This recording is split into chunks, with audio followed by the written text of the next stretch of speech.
तो हाँ जी, देखो जी, आपका नाम विपिन है और ये आपकी जन्म कुंडली का चार्ट है। कुंडली आपकी बनी है मीन लगन की। राशि आपकी है वृष। अगर मैं कुंडली की बात करूं, कुंडली में ग्रह अच्छे भी हैं, कुछ ग्रह आपके मुझे खराब भी लगे हैं, जो कि मैं पूरा विस्तार से आपको समझाऊंगा। लेकिन ये सब कुछ बताने से पहले आपको मैं थोड़ी सी बेसिक जानकारी समझा देता हूं, ताकि जो आपको मैं भविष्यवाणी बताने वाला हूं, वो आपको अच्छी तरह से समझ आ जाए। तो बेसिक जानकारी ये है कि जो कुंडली होती है, इसमें टोटल 12 ग्रह होते हैं और 12 ग्रहों से कुछ ना कुछ देखा जाता है। तो 12 ग्रह कौन से हैं वो सबसे पहले मैं लिख देता हूँ, आप एक बार याद कर लो। ये है आपका, देखो जी, पहला ग्रह, ये दूसरा ग्रह है, ये तीसरा ग्रह, ये चौथा, पांचवा ग्रह, छठा, सातवां, आठवां, नौवां ग्रह, 10वां, 11वां और लास्ट वाला 12वां ग्रह। ये जो मैंने 12 ग्रह लिखे हैं, इन 12 ग्रहों से कुछ ना कुछ देखा जाएगा। जैसे कि पहले ग्रह से देखा जाएगा कि आपका शरीर कैसा होगा, आपका सेहत कैसी होगी, स्वभाव कैसा होगा, रंग रूप कैसा होगा, पर्सनैलिटी कैसी होगी। इस पहले घर से देखेंगे। दूसरा घर आपके धन जोड़ने का है। तीसरा घर छोटे भाई बहनों का है। चौथा घर आपकी है माता, मकान, वाहन का। ये पांचवा घर आपके बच्चों का है। छठा घर शत्रु रो कर्जा। सातवां घर है आपकी पत्नी का घर। आठवें घर से आपकी उम्र देखेंगे। नौवें घर से आपका भाग्य। 10वां घर काम काज का है। 11वां घर है लाभ। और 12वें घर से आपके खर्चे देखेंगे। तो आपने मेरी दो बातें नोट कर लेनी है। पहली बात, जो मैंने 12 ग्रह बोले हैं वो याद कर लो। और दूसरी बात, इन 12 ग्रहों से क्या कुछ देखा जाएगा वो याद कर लो। और अब आप ये देखो कि आपका सवाल क्या है। जैसे कि मान लो आपका सवाल है आपकी पत्नी को लेके। तो 12 घरों में जो पत्नी का घर है वो है ये सातवां घर। तो आपकी पत्नी के लिए हमें ये सातवां घर देखना पड़ेगा। और सातवें घर में देखो जी, एक नंबर लिखा है 6। 6 है कन्या राशि, मालक बना बुध। तो आपकी पत्नी के लिए हमें बुध को देखना पड़ेगा। ऐसे ही अगर आपका सवाल है आपके काम काज को लेके, तो 10वां घर है आपके काम काज का घर। तो काम काज के लिए 10वां घर, और 10वें घर में लिखा है 9। 9 है धनु राशि, मालक बना गुरु। तो आपके काम काज के लिए हमें गुरु को देखना पड़ेगा। तो मेरा कहने का मतलब ये है कि आपने जो भी कुछ देखना है, आपको वो घर देखना होगा। और घर का जो मालक बना है, वो मालक बना कौन है, कहाँ जाके बैठा है, वो आपने देखना है। अब देखो जी, मोटा मोटा आपको बेसिक जानकारी समझ आ चुकी है। अब बात करते हैं भविष्यवाणी की। तो भविष्यवाणी में क्या होता है, ये जो ग्रह होते हैं, इन ग्रहों का जो असर है वो हमारे जीवन के ऊपर कब आता है, जब इनकी चलती है दशा। और जो दशा होती है वो दो प्रकार की होती है। एक होती है महादशा, एक अंतरदशा। महादशा जो होती वो बड़ी होती, जो कि आपके ऊपर चली हुई है राहु ग्रह की। ये 12 से चली हुई है, अभी भी काफी लंबी है, 30 में जाके खत्म होगी। इसका मतलब ये है कि भाई आपके जीवन के ऊपर सबसे बड़ा असर राहु ग्रह का है। और राहु का आपके ऊपर कितना असर है, 80%। मतलब आपकी 100 में से जो 80% लाइफ में जो भी कुछ आपके साथ हो रहा है, राहु की वजह से हो रहा है। और बाकी बचा 20% आपके ऊपर असर है शुक्र ग्रह का, जिसकी चली हुई है अंतरदशा। ये 9वां महीना 23 से चली हुई है, और 9वां महीना 26 में जाके खत्म होगी। तो मैंने क्या बोला कि आपके जीवन में जो कुछ आपके साथ अभी हो रहा है, उसका जो सबसे बड़ा कारण वो है ये राहु ग्रह, और दूसरा कारण है शुक्र। तो दोनों में देखो जी, बड़ा कारण राहु है। सबसे पहले मैं आपके राहु की बात करूंगा। और राहु जो आपका है, ये मुझे अच्छा नहीं लगा।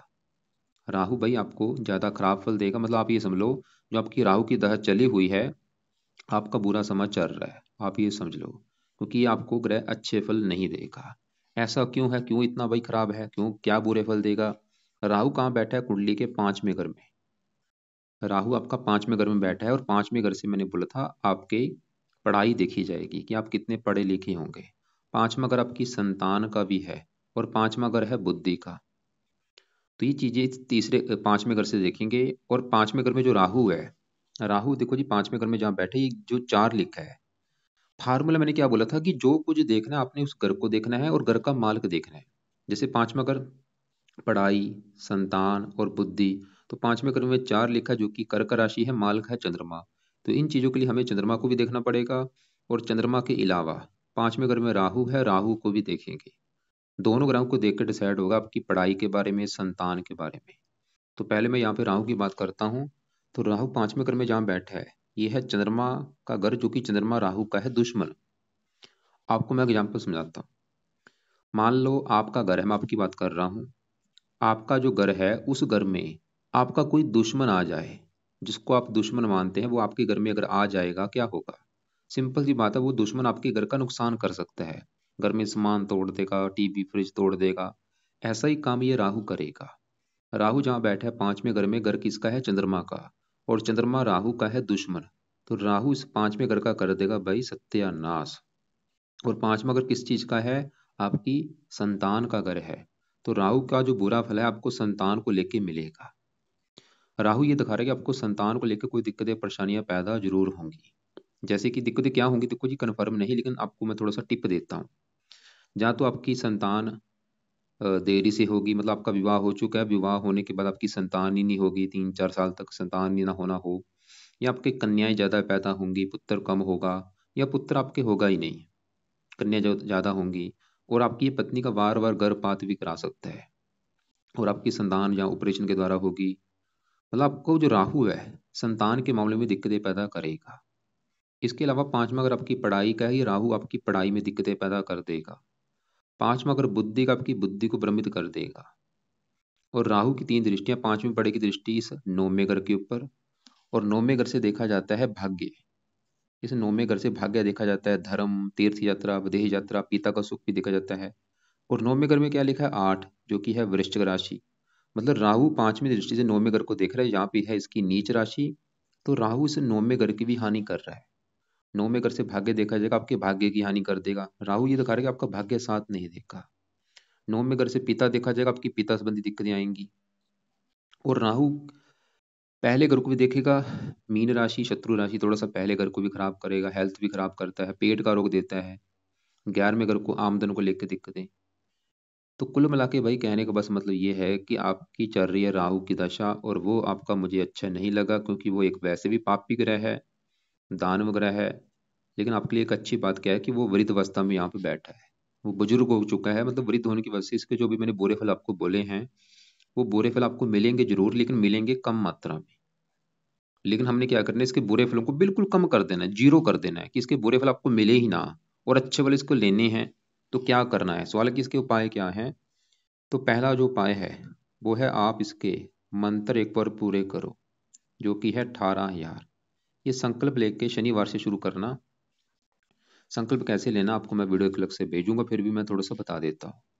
शनिवार को रात के समय आप ये बोलना कि हे राहु देवता जी, मेरा नाम विपन है, जातीय है, गोतीय है, आपकी मेरे पर चली हुई है बड़ी महादशा, और मैं चाहता हूँ आपकी दशा मेरी अच्छी जाए, कोई दिक्कतें मुझे ना आए।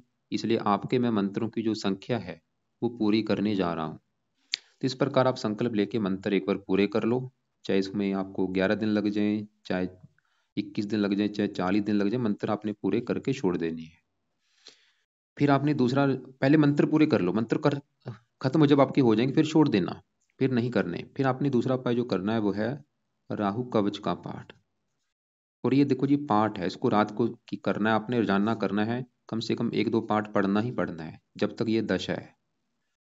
तीसरा, आपने पढ़ना है राहु स्रोत का पाठ। ये भी 2 मिनट का पाठ है, रोजाना 1-2 पाठ आपने पढ़ना है। तो अब मैंने क्या बोला, पहले तो मंत्र पूरे करके छोड़ देना, उसके बाद कवच और स्रोत दोनों पाठ आपने रात के समय पढ़ने हैं, या इनको ऑडियो लगा के सुनना है जब तक ये राहु की दशा आपके ऊपर। और एक चौथा उपाय भी आपके लिए बहुत जरूरी है, जो कि है राहु का दान। आपने करना है राहु का दान। दान की वीडियो आपको मैं भेजूंगा, उसमें देखना कि राहु के दान क्या होते हैं। वो दान आप रोजाना कर सकते हैं, जैसे इसका एक दान होता है सतनाजा होता है, ये दान तो आपने जरूर करना है। चाहे रोजाना या हफ्ते में 3-4 दिन पंछियों को डाल दिया करो, और ये दान भी जब तक राहु की दशा करते रहो। इसके अलावा एक आपको वीडियो भेजूंगा राहु की 25 उपाय वाली, उसको भी आप देख लेना। उसमें से भी जो आपको उपाय सही लगे वो भी आप जरूर करना, क्योंकि देखो जी जितने ज्यादा आप उपाय करेंगे उतना ही फायदा होगा आपको। अब हमने देखो जी क्या देखा कि आपके ऊपर सबसे बड़ा असर राहु का है, और वो आपका अच्छा नहीं है। और इसके अलावा आपके ऊपर चल रही है शुक्र की अंतर्दशा। 9वां महीना 23 से चली है, अभी 6-7 महीने हो चुके हैं, अभी भी काफी लंबी है। तो सवाल है कि शुक्र आपका कैसा है। अब देखो जी शुक्र की बात करते हैं। शुक्र आपका यहाँ पे बैठा है 12वें घर में। जो 12वां घर होता है कुंडली का अच्छा घर नहीं होता। क्योंकि 12वें घर से खर्चा देखा जाता है, हानि, दान, दंड, हॉस्पिटल के खर्चे। तो सवाल कि शुक्र अच्छा है या बुरा है। वैसे तो घर अच्छा नहीं, लेकिन शुक्र आपको यहाँ पे अच्छे फल भी देगा, बुरे फल भी देगा, रले मिले फल देगा। कारण क्योंकि शुक्र 12वें घर में अच्छा माना गया है, और यहाँ पे बैठा भी शनि की घर में है। शुक्र देखो जी ऐसा नहीं कि बिल्कुल अच्छे फल देगा, लेकिन बुरे फल भी देगा। शुक्र आपकी कुंडली में बैठे इस घर में है, लेकिन इसके दो अपने घर हैं। एक तो इस तीसरे घर का मालिक है जहाँ पे ये 2 लिखा है पराक्रम, और ये 8वें घर का मालिक है। शुक्र देखो जी 12वें घर में दे बैठ के आपके खर्चे बढ़ाएगा। इस शुक्र की दशा में क्या होगा, आपके खर्चे बोझ बढ़ेंगे। और उस खर्चे कहाँ पे बढ़ेंगे, आपके खुद के ऐशो आराम के ऊपर। आप मतलब खुद के अपने ऐशो आराम के ऊपर, जैसे आप घूमने फिरने के ऊपर लगा लो, या आपके मनोरंजनों के साधनों के ऊपर खर्चा ज़्यादा होगा शुक्र की वजह से। शुक्र ये दिखा रहा है। पराक्रम भंग योग बना, मानहानि के भी योग है। आपको प्रेम प्रसंगों में फंसा भी सकता है, मानहानि भी आपकी करा सकता है। लड़कियों के चक्कर में फंसाएगा आपको ये शुक्र। अभी जो शुक्र की दशा चली है, प्रेम प्रसंग आपके बनाएगा, फंसने के योग है, इसलिए लड़कियों से भाई दूरी बना के रखें। और ये आपके गुप्त शत्रु पैदा करेगा, छोटा मोटा कोई गुप्त रोग भी पैदा कर देता है कई बार। तो वैसे ये 12वां विदेश का जन्मभूमि से दूर भी जा योग बन आपके बने हुए हैं, कि अगर आप विदेश जाना चाहते हैं वहाँ पे भी आप जा सकते हैं इसकी दशा में। अगर आपकी इच्छा है जन्मभूमि से दूर जाने की तो आप जा सकते हैं, वहाँ पे फायदा होगा आपको। लेकिन अगर आप चाहते हैं शुक्र का ये बुरा फल आपको ना मिले, क्या किया जाए, इसके भी आप उपाय करो, बहुत जरूरी है, ताकि जो दशा है ये अच्छी जाए। तो क्या उपाय हैं इसके भी? दो आपने 2-3 उपाय करने हैं। पहला उपाय, आपने शुक्र कवच का पाठ पढ़ना है रात के समय रोजाना। कम से कम एक पाठ जरूर पढ़ना है, साथ में शुक्र स्रोत का पाठ। तो ये बस 2 आपने उपाय देखो जी रोजाना रात के समय करने हैं। एक एक पाठ आपने इनका रोजाना रात के समय पढ़ना है, या इसको सुन लिया करो रात के समय। वैसे इसके और भी काफ़ी उपाय हैं, क्योंकि उपाय फिर ज़्यादा हो जाएंगे, आपको दिक्कत ना आए, इसलिए मैं उपाय वैसे कम ही बता रहा हूँ। इसका एक और उपाय क्या है, आप शुक्र का व्रत रख सकते हैं। हर शुक्रवार को शुक्र देवता का आप व्रत रख सकते हैं। शुक्रवार की कथा करो, आरती करो। लेकिन अगर आपको लगता है कि मैंने कभी व्रत नहीं रखा, चाहे आप रहने दो। अगर रख सकते हो रख लेना, नहीं रखोगे आपकी मर्जी है। अब आगे बढ़ते हैं। वैसे ये 2 उपाय भी करेंगे, इससे भी आपको शुक्र, वैसे तो ये अच्छे फल भी देगा, उम्र के लिए अच्छा है, और भी अच्छे फल हैं। क्योंकि अभी आपको देखो जी मैंने उपाय काफ़ी बताने हैं, इसलिए मैं मेन मेन आपको उपाय बता रहा हूँ। और अब आगे बढ़ते हैं। हमने क्या देखा, राहु की बड़ी दशा वो तो आपका खराब है। शुक्र आपका अच्छे फल भी देगा, बुरे फल भी। अच्छे फल ये देगा, आपको धनी जरूर बने, लेकिन धन आपका खर्च भी होगा। 12वें घर में बैठा शुक्र वैसे धन ही बनाता है, लेकिन धन खर्च भी होता है। अब देखो जी आपका एक और ग्रह मुझे खराब लगा है, ये जो मंगल है आपका और शनि, ये थोड़े से ये भी खराब है। पहले मैं मंगल की बात करता हूँ कि ये क्यों खराब है और क्या आपको खराब फल देगा। तो आपका जो मंगल है वो कुंडली के 8वें घर में बैठा है, जो कि एक अच्छा घर नहीं होता। इस 8वें घर को खराब घर माना गया है जहाँ पे ये मंगल बैठा है। मतलब मंगल, सवाल है कि ये खराब है क्यों। मंगल आपका 2 कारणों से खराब है। एक तो मंगल आपका 8वें घर में ऊपर से बैठा हुआ शुक्र घर में है, शत्रु राशि में। तो सवाल है कि मंगल क्या खराब फल देगा। मंगल जिन घरों का है मालक, मंगल आपकी कुंडली में 2 घरों का है मालक। एक तो 9वें घर का, जहाँ से देखा जाएगा आपका भाग्य है, भाग्य हो गया, धर्म हो गया, पिता हो गया। और 9वें घर में देखो जी 8 लिखा है, जो कि है वृश्चिक राशि, मालक बना मंगल। तो आपका अगर भाग्य देखना है, 9वें घर के मालक मंगल को देखना पड़ेगा। और वो चला गया 8वें घर में, भाग्य भंग योग बना। मंगल एक खराब योग लेकर बैठा है, भाग्य भंग योग की वजह से क्या होगा, आपका भाग्य आपका साथ नहीं देगा। मंगल ये दिखा रहा है। और मंगल एक और घर का मालक है, वो है ये दूसरा घर। ये जो दूसरा घर है, इस घर से देखा जाएगा आपका धन जोड़ना, या आप कितना धन जोड़ेंगे, कितना बैंक बैलेंस होगा। दूसरे घर से देखेंगे, और दूसरे घर में क्या लिखा है, एक, जो कि है मेष राशि, मालक बना मंगल। तो धन जोड़ने के लिए मंगल को देखा जाएगा, जो कि 8वें घर में जाने की वजह से धनहीन योग बना। मंगल देखो जी 3 खराब योग लेके बैठा है। एक तो भाग्य भंग योग, भाग्य की हानि होगी, आपका भाग्य साथ नहीं देगा। धनहीन योग बना, धन आपका खर्च होता रहेगा, धन जोड़ने में दिक्कत आएंगी। और तीसरा एक खराब योग बना है, आपकी कुंडली मंगलिक भी बनी है। मंगलिक कुंडली बनने से क्या होगा, आपके विवाह में देरी कर सकते हैं। और मंगल 8वें घर में बैठ के आपकी हेल्थ को भी खराब करेगा, हेल्थ को भी खराब करता ही है। और हेल्थ में क्या खराब करता है, ये बवासीर का भी कई बार रोक देता है, कोई गुप्त रोग देता है, एक्सीडेंट भी कराता है। अब आप पेन, एक पेन लो, एक कापी लो, उसमें लिखो कि अगर आपने मंगल ग्रह को सही कर लिया फायदे क्या होंगे। नीचे आंसर लिखो। सबसे बड़ा फायदा मंगल को सही करने से आपका भाग्य आपका साथ देना शुरू हो जाएगा। नौमा अगर पिता को होता है, पिता के लिए भी अच्छा होगा। मंगल को सही करने से आपकी धन संबंधी दिक्कतें दूर होंगी, क्योंकि धन इन योग बने। अगर आपकी भाई इच्छा है धन कमाने की, धन जोड़ने की, धनी बनने की, मंगल को सही करना पड़ेगा। तो मंगल को सही करने से धन संबंधी दिक्कतें दूर होंगी, आपकी हेल्थ अच्छी होगी, मंगल दोष जो बना है वो दूर होगा, और भी कई हजारों फायदे होंगे। तो सवाल कि मंगल के लिए क्या किया जाए। तो मंगल का जो पहला उपाय है वो है, आप मंगलवार से, पहला उपाय आप कि आपने मंगलवार से मंगल के भी मंत्र एक बार पूरे कर लेने हैं, जो कि है 10,000। अभी जो मंगलवार आएगा, चाहे अभी कर लो, चाहे इसको पेंडिंग में रख लो, 6 महीने के बाद ये मंत्र चाहे कर लेना, चाहे 2 महीने के बाद कर लेना, मतलब एक बार 10,000 मंत्र पूरे जरूर आपने करने हैं। और जब भी स्टार्ट करेंगे, मंगलवार से स्टार्ट करना, संकल्प लेके सुबह के टाइम स्टार्ट करना, और जानना आपने कर करके सुबह के टाइम ही करने हैं। जब ये 10,000 पूरे हो जाएंगे, इसको चाहे छोड़ देना, और आपकी मर्जी, आप इसको 4 गुना भी ज़्यादा, चाहे 40,000 भी कर सकते हैं। तो पहला उपाय है कि आपने मंगल के मंत्र एक बार लाइफ में जरूर पूरे करने हैं, संकल्प लेके। संकल्प जब भी लेंगे, आप ये बोलना कि हे मंगल देवता जी, मेरा नाम विपन है, जाति ये है, गोत्र ये है, आप मेरी कुंडली के 9वें घर के मालक हैं, जो कि 9वें घर से भाग्य देखा जाता है, और आप धन के भी मालक हैं, और मैं चाहता हूँ मेरी धन संबंधी दिक्कतें दूर हों, मेरा भाग्य साथ दे, इसलिए आपके मैं मंत्रों की जो संख्या है वो पूरी करने जा रहा हूँ। तो इस प्रकार आप ये मंत्र एक बार पूरे कर लेना, और पूरे पूरे करके फिर आप चाहे छोड़ देना, फिर कभी मत करना। लेकिन जो दूसरा पाया वो आपने नहीं छोड़ना, जो कि है मंगल कवच का पाठ।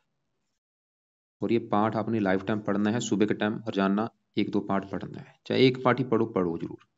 तीसरा पाए, मंगल स्रोत का पाठ पढ़ना है, ये भी सुबह के टाइम जानना पढ़ना है, लाइफ टाइम। चौथा पाए, आपने हनुमान जी की पूजा उपासना करनी है, हनुमान जी के मंदिर जाया करो, या हनुमान जी का कोई पाठ जरूर पढ़ा करो। तो ये आपने भाई उपाय करने हैं। एक और उपाय बताता हूँ, एक लिख लो आप, ऋण मोचन मंगल स्रोत का एक पाठ होता है, ऋण मोचन मंगल स्रोत का पाठ। उसकी वजह से आप कर्जे से बचें, क्योंकि आपको कर्जदार भी बना सकते हैं। तो मंत्र पूरे करके छोड़ देना, कवच स्रोत के पाठ सुबह के टाइम पढ़ने हैं रोजाना, हनुमान जी का भी पाठ पढ़ना है, और ऋण मोचन मंगल स्रोत का भी पाठ पढ़ लिया करो। अब देखो जी, आगे बढ़ते हैं। जिसमें मैंने बोला मंगल आपके है दूसरे घर का मालक, और दूसरे घर में यहाँ पे देखो शनि बैठा है, और शनि आपका जो है दूसरे घर में जहाँ बैठा है वो नीच का बैठा है यहाँ पे। और जो नीच का ग्रह देखो जी होता है, वो अच्छा नहीं होता। तो शनि आपके दूसरे घर में नीच का है, दूसरे घर की कर देगा बुरी तरह से हानि। और दूसरा घर किसका है? धन का। मतलब शनि भी यहाँ पे आपके धन के घर में बैठ के आपके धन की हानि कर रहा है, कि आपको धन जुड़ने नहीं देगा, धन की हानि होगी, धन खर्च होगा, धन नष्ट होगा। दूसरे घर का मालिक मंगल वो खराब, दूसरे घर में शनि वो खराब। दूसरा घर परिवार का भी होता है, फैमिली का, फैमिली को लेकर दिक्कतें आती हैं। वाणी का होता है, वाणी दोष होता है, जैसे आपने बोला भी था, वाणी आप सही ढंग से नहीं बोल पाते। और शनि जिन घरों का मालक है वो है 11वें घर का मालक और 12वें घर का। 12वां घर खर्चे का, खर्चा धन के घर में, शनि की वजह से धन खर्च होगा। 11वां घर आमदन का, आमदन को लेकर दिक्कतें हैं। मतलब शनि आपका सही होना बहुत जरूरी है, क्योंकि वो है नीच का, लेकिन उसके ऊपर पड़ रही है मंगल की दृष्टि, नीच बंग राजयोग बना हुआ है। मतलब जो शनि का बुरा फल आपको जहाँ तो मिलेगा नहीं, जब मान लो मिल भी जाता है कम मात्रा में मिलेगा, क्योंकि नीच बंग राजयोग बन चुका है। फिर भी शनि के आपने 1-2 उपाय करने हैं, ताकि जो थोड़ा बहुत बुरा फल आपको ना मिले। और शनि का बुरा फल क्या है? आपके धन के मामले में बुरे फल दे रहा है, आपके धन संबंधी दिक्कतें देगा, धन ही नहीं बनने देगा, धन खर्च होगा, धन की हानि। मतलब अगर आपने शनि को सही कर लिया, आपके धन संबंधी दिक्कतें दूर होंगी, आपकी वाणी भी अच्छी हो जाएगी, आपकी आमदन बढ़ेगी, इच्छाएं पूरी होंगी, कई फायदे होंगे। तो शनि के लिए 2 उपाय आपने जो करने हैं। पहला उपाय, आपने हर शनिवार को शनि मंदिर में माथा टेक के जरूर आना है, नियम बना लो कि जाना ही जाना है। दूसरा उपाय, रात के समय शनि चालीसा का पाठ पढ़ा करो। और ये पाठ देखो जी, आपने लाइफ टाइम पढ़ना है, छोड़ना नहीं। कम से कम शनि चालीसा का एक पाठ पढ़ना ही पढ़ना है। तो अब बात करते हैं आपके दूसरे ग्रहों की। आपके यहाँ पे मैं गुरु की बात करूं, जो कि आपका मुझे बड़े लेवल पे अच्छा लगा है। बाकी ग्रह वैसे आपके अच्छे हैं। गुरु देखो जी क्यों अच्छा लगा है, क्योंकि गुरु जहाँ बैठा है पहले घर में, वो पहले घर का यहाँ पे मालक भी है। पहला घर आपका शरीर है, शरीर, सेहत, स्वभाव, रंग रूप, पर्सनैलिटी, सर, मस्तक, पहले घर से देखेंगे। पहले घर में 12 लिखा है, जो कि है मीन राशि, मालक गुरु। अपने ही घर में बैठा है, बहुत बड़ी अच्छी बात है, हंसी योग बना है। गुरु पहले घर का कर देगा अच्छा। आपकी पर्सनैलिटी अच्छी, सेहत अच्छा, स्वभाव अच्छा, रंग रूप अच्छा, आपको बुद्धिमान बनाएगा, समझदार बनाएगा, ज्ञानी बनाएगा, विद्वान बनाएगा। आपको अच्छी बुरी बात की आप पहचान रखने वाले होंगे। गुरु ये दिखा रहा है। और वो गुरु 10वें घर का भी मालक है, जहाँ पे 9 लिखा है। 10वां घर काम काज का, गुरु आपको काम काज का भी सुख अच्छा देगा लाइफ में। मान प्रतिष्ठा अच्छी देगा, सरकारी कामों के लिए अच्छा है। गुरु भाई आपका अच्छा है, इसकी 3 दृष्टियां भी हैं, 5वीं यहाँ पे उच्च राशि। वैसे 5वें घर में राहु 5वें घर की हानि कर रहा था, लेकिन गुरु फिर भी 5वें घर का अच्छा करेगा। पढ़ाई के लिए अच्छा है। 7वीं दृष्टि पड़ेगी पत्नी घर के ऊपर, पत्नी के लिए अच्छा है। गुरु आपका है बड़े लेवल पे अच्छा, लेकिन उसका बल कम है, 2 डिग्री का बैठा है। उसकी हमें पावर को बढ़ाना है। पावर बढ़ेगी तो उसके अच्छे बल कई गुना बढ़ेंगे। तो पावर बढ़ाने के लिए आप इसका एक उपाय जो है वो जरूर करो। वो है आप इसका सुबह के टाइम मंत्र आप किया करो। और कम से कम मंत्र आपने देखो जी, अ, 1-2 माला करना ही करना है। ओम ब्रह्म बृहस्पति नमः ये मंत्र है, वो आपने करना है। वैसे इसके और भी उपाय हैं, जैसे पीले कपड़े ज्यादा पहना करो। आपने देखो गौर नोट करो, काले कपड़े भाई बंद कर दो पहनने। काले और नीले और लाल कपड़े ये आपने बिल्कुल बंद कर देने हैं, या कभी कभार पहन सकते हो, लेकिन कम यूज किया करो। नीले काले लाल कम पहनने हैं, कभी कभार पहना करो। पीले कपड़े ज्यादा पहनो, हरे कपड़े ज्यादा पहनो, सभी कपड़े पहन सकते हैं। सफेद कपड़े भी ज्यादा पहन सकते हैं, लेकिन कि काले और नीले कपड़े ये कम यूज कर रहे हैं। तो गुरु का मैंने पहला बाय मंत्र बोला, गुरु अच्छा है, बस हमने अच्छे वाले को बढ़ाना है। तो गुरु का मंत्र आप 1-2 माला कर लिया करो सुबह के टाइम, और पीले कपड़े ज्यादा पहना करो। और इसका जो रत्न है पुखराज, वो भी आप वैसे दान कर सकते हैं। अब देखो जी आगे बढ़ते हैं। आपके यहाँ पे केतु सूर्य बुध बैठे हैं, इनकी बात करता हूं मैं। तो पहले बुध की बात करता हूँ, वो भी आपका बड़े लेवल पे अच्छा है। बुध आपकी कुंडली में इस घर का मालक है, 7वें घर का, जो कि आपकी है पत्नी का घर। और ये चौथे घर का मालक है, जो कि आपकी है माता मकान वाहन का घर। चौथा घर माता मकान वाहन का है, 7वां घर है पत्नी का। तो दोनों घरों का जो मालक है बुध है। क्योंकि 7वें घर में देखो 6 लिखा है, जो कि है कन्या राशि मालक बुध। तो पत्नी के लिए देखना पड़ेगा बुध को कहाँ बैठा है, 11वें घर में, लाभ के घर में। मतलब पत्नी चलेगी लाभ के घर में। बुध ये दिखा रहा है कि भाई आपको पत्नी का सुख मिलेगा बड़े लेवल पे अच्छा। पत्नी के आने के बाद आपकी किस्मत चमकेगी। पत्नी के आने के बाद आपके कामों में लाभ मिलेगा, आपकी इच्छाएं पूरी होनी शुरू हो जाएंगी पत्नी के आने के बाद। और हो सकता है आपकी पत्नी आपकी धन कमाने वाली हो, या उससे धन मिले, या उसके आने के बाद आपकी लाइफ में धन आना शुरू हो जाए। तो बुध आपको पत्नी का सुख अच्छा देगा। और बुध चौथे घर का मालक है, चौथा घर माता मकान वाहन का है। मकान वाहन का सुख अच्छा मिलेगा लाइफ में, आपके पास अच्छा घर, अच्छी गाड़ी, मकान वाहन, ये सुख मिलेगा। अब इसी घर में सूर्य बैठा है, सूर्य छठे घर का मालक है, ये थोड़ा सा खराब है, शत्रु राशि में बैठा है। सूर्य के लिए क्या करो, सूर्य को जल दे दिया करो सुबह के टाइम। रोजाना सुबह के टाइम आपने सूर्य को जल जरूर देना है। केतु ये भी थोड़ा सा, क्योंकि सूर्य केतु एक साथ बैठे हैं, ग्रहण दोष होता है। चंद्रमा की बात करूँ, वो आपका यहाँ पे तीसरे घर में उच्च का बैठा है। 5वें घर का मालक होके वो फिर भी 5वें घर का अच्छा कर देगा, संतान के लिए, पढ़ाई के लिए। तो यह है आपकी वही कुंडली का फलादेश। तो आपके ग्रह जो अच्छे हैं, चंद्रमा अच्छा है जो कि उच्च का है, गुरु अपने घर में बहुत बैठा है वो अच्छा है, बुध अच्छा है। और आपके जो ग्रह खराब है, सबसे ज्यादा ग्रह मुझे राहु खराब लगा है। और मंगल भी आपका खराब है, धन की हानि कर रहा है, भाग्य की हानि कर रहा है। शनि नीच का बैठा है, लेकिन नीच भंग राजयोग बनने की वजह से हो सकता है वो आपको बुरे फल ना दे। फिर भी उसके उपाय जो मैंने बताए हैं, 2 उपाय जरूर करने हैं, कि शनि मंदिर जाना है, शनि चालीसा का पाठ पढ़ना है। अब एक बार आपको मैं रिपीट करता हूँ कि आपको मैंने अभी उपाय क्या क्या बोले हैं, नोट करो। कुछ उपाय हैं सुबह के टाइम, कुछ है रात के समय। तो आपके लिए सबसे जरूरी अभी क्या है, कि आपके ऊपर बड़ी दशा है राहु की। और राहु आपका भाई बिल्कुल अच्छा मुझे नहीं लगा। तो राहु के आपको मैंने बोला कि मंत्र एक बार पूरे अगर कर सकते हो वो कर लो। कर लेना वैसे बहुत जरूरी है, क्योंकि दशा भी काफी लंबी है। और कवच स्रोत के पाठ आपने रात के समय पढ़ने हैं या सुनने हैं इनको। और दान इसका रोजाना करो, दान की वीडियो मैं भेजूंगा, उसको देखना। और इसके अलावा शुक्र की चल रही है अंतरदशा, शुक्र के 2 उपाय करने हैं, शुक्र कवच और स्रोत। ये भी रात के समय आपने पाठ पढ़ने हैं या इनको सुन लिया करो। शुक्र वैसे आपका खर्च धन कराएगा, खुद के ऐशोआराम के ऊपर खर्च ज्यादा होगा। और बाकी देखो जी, जैसे मैंने बोला था कि कई बार लड़कियों के चक्कर में फंसाता है। अब देखो जी, मंगल आपका जो कि धन का मालक है, भाग्य का मालक है, तो मंगल के लिए मंत्र एक बार कर लेना सुबह के टाइम मंगलवार से। और मंगल कवच स्रोत के पाठ सुबह के टाइम पढ़ने हैं या सुनने हैं। और हनुमान जी का पाठ पढ़ लिया करो। और गुरु आपका है तो अच्छा, उसका अच्छा बल बढ़ाने के लिए आपको मैंने गुरु का मंत्र बोला है, 2 माला सुबह के टाइम कर लिया करो। और शनि मंदिर जाया करो, शनि चालीसा का भी पाठ रात के समय आपने पढ़ना है। तो सुबह के टाइम आपका मंगल के उपाय हैं और गुरु के। बाकी देखो जी, आपको पत्नी का सुख बहुत अच्छा है, पत्नी के आने के बाद आपकी किस्मत चमकेगी, मकान वान का सुख अच्छा है, काम काज का सुख अच्छा है। कुछ मात्रा में सरकारी नौकरी के भी योग हैं। लेकिन आपके जो ग्रह खराब है, राहु ज़्यादा खराब है और ऊपर से राहु की चल रही है दशा, तो राहु के उपाय ज़्यादा करो। वैसे राहु आपका वृद्ध अवस्था में बैठा है, आपकी अच्छी बात क्या है, उसके बुरे फल में कमी आ रही है। शनि भी आपका बाल अवस्था में बैठा, बुरे फल कम देगा। फिर भी शनि के जो उपाय हैं, शनि मंदिर में जाना है और शनि चालीसा का पाठ पढ़ना है।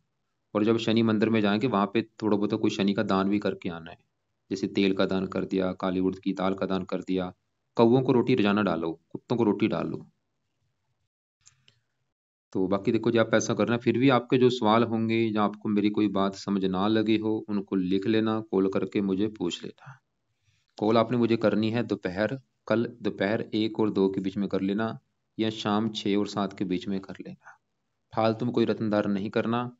रत्न देखो जी, आप गुरु का पुखराज कर सकते हैं, मोती भी कर सकते हैं।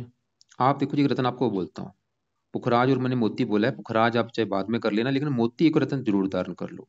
मोती धारण करने से, क्योंकि राहु जो बैठा है चंद्रमा के घर में बैठा है, चंद्रमा जितना आपका स्ट्रांग होगा उतना ही फायदा है। तो मोती अभी आप कर ही लेना। वैसे सस्ता मोती होता है, कोई ये ज़्यादा महंगा नहीं होता, लेकिन अच्छी क्वालिटी का आपने धारण करना है। वो धारण करना जो लैब टेस्टेड हो। उसको लेने के बाद उसको चांदी में जड़वा लेना। कितने रत्ती का लेना, आपने 6.25 रत्ती या 7.25 रत्ती का लेके उसको चांदी में जड़वा के राइट हैंड की इस छोटी उंगली में धारण करना है, शुक्ल पक्ष के पहले सोमवार को। सुबह के टाइम धारण करना, सुबह 7:15 या 8:15 या 9:15 बजे। और धारण करने से पहले कच्चे दूध में या गंगा जल में धो के धारण करना।